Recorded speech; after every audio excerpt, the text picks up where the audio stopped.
So let's have a look at our yin and yang symbol. Dark side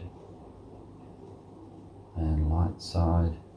If we think of this as a spinning object around a center point somewhere here, we can see that at this point here, if it's spinning around, at this point here we have, between the center and the outside of the circle, we have no white, okay? We only have black. And if we spin round further till we reach this point, we have white but no black whatsoever. At this point here, we could call that maximum darkness or yin. And this point here, maximum light or yang. Also in this model, we see represented the fact that you can never have complete yin or yang. There's always a small preserved amount of light within darkness and dark within light. And we can think of this small little amount of light as a seed, okay? And this as a seed as well. So if you think of at a maximum yang position, all the light that's being experienced in that position all compressed down into a seed waiting to emerge. And this is what happens. So as we progress through the cycle, at this point here, the seed has vanished, it's died, zip. But out of the seed we get this little shoot. Get this little shoot coming out here, which as the cycle continues grows and grows and grows and grows until it reaches its full expression here. And the same with the descending into darkness. All this dark, what we might call yin, inner experience of consciousness is compressed down into this one little seed, waiting for the next part of the cycle for it to burst forth and go into that dark inner world consciousness again. So how does yin and yang relate to our dragons? Well, the answer is in absolutely every way possible, because as with yin and yang, which is the model for how to understand things that are opposite in nature to each other, things that when juxtaposed give different definition to each other,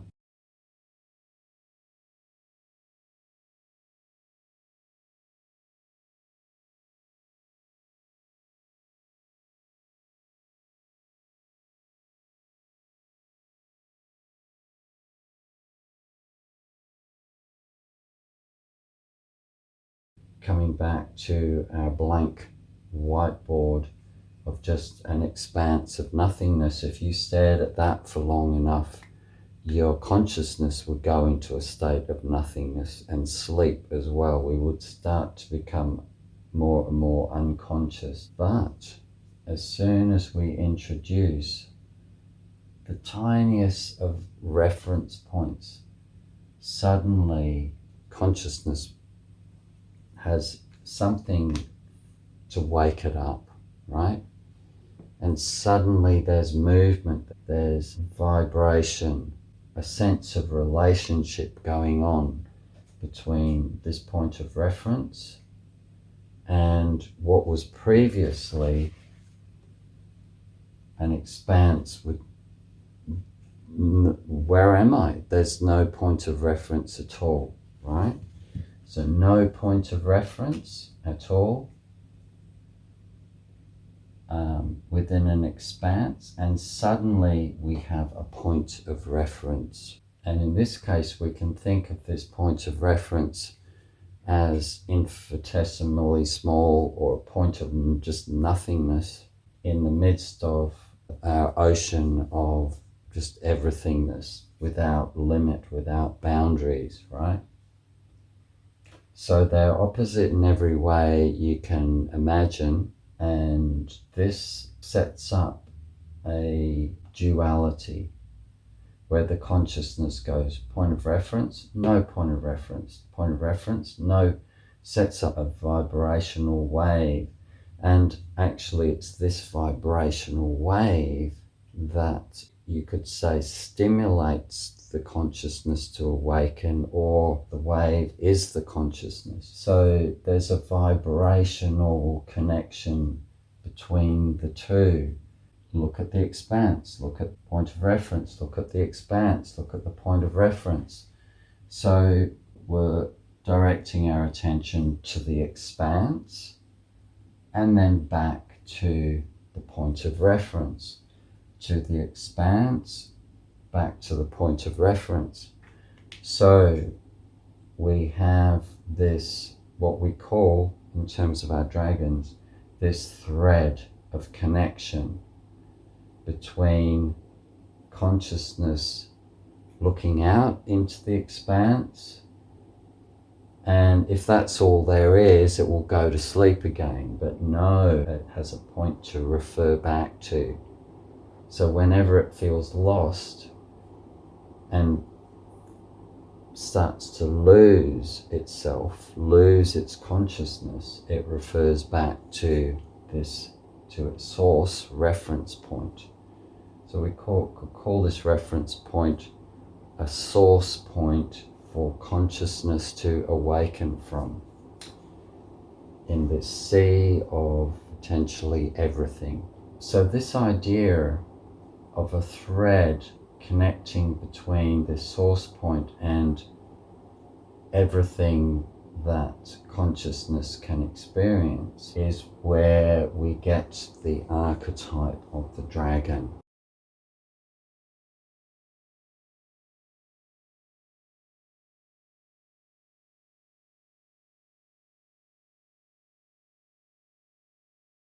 This movement of consciousness out into the expanse and then back to source is the dragon consciousness, it's the dragon energy, and it's the consciousness upon which all consciousnesses are based. It's like the mother of all consciousness. Now, why, we may well ask, is why do we have to personify this wave? Why can't we just call it a wave? Okay, so as consciousness, you could say, evolves, it generates form and archetypes. So what type of being is this dragon archetype? When we're talking in terms of everythingness, they encompass more things than our imaginations can really contain.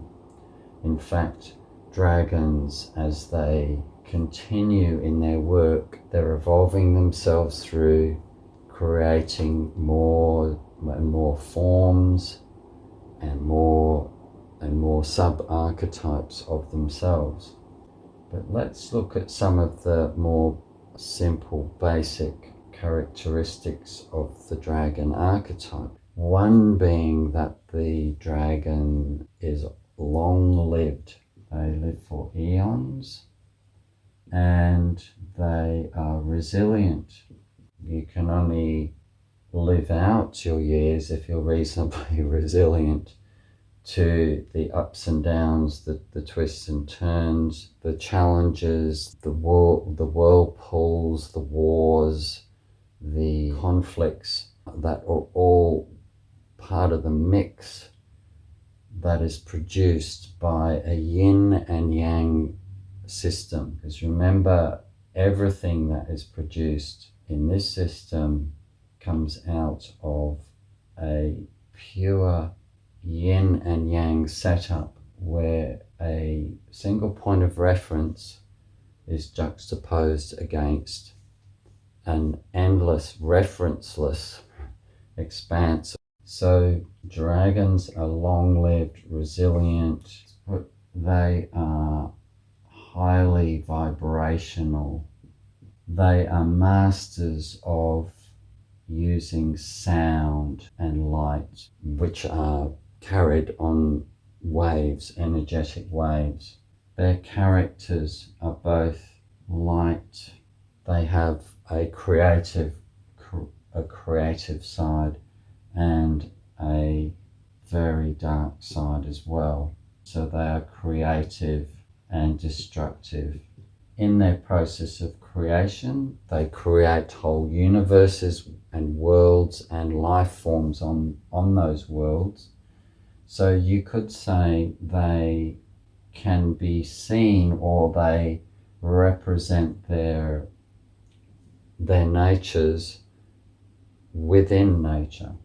Yeah, they are nature creatures, because they create nature, and the laws of nature point back to the nature of dragons themselves. There are light and dark faces of nature, so not necessarily all bunny rabbits and spring flowers, for example.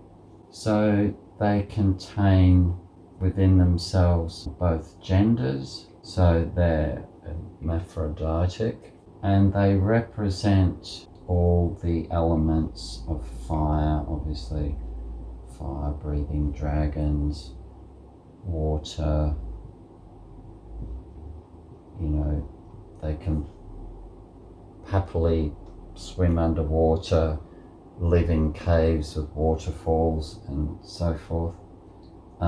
They're very much creatures of the earth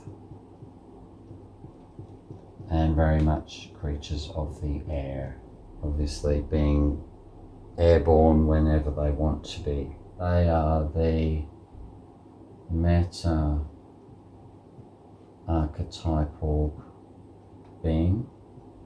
In other words, all other archetypal beings or creatures are basically subversions of dragons. The dragons are the most supreme creatures to which all other creatures source from, because the dragons are the original creator beings, creating all form and all living things, imparting to those living things their own life force. So here we have a startup list, I think really important foundational characteristics for dragons which we can add to.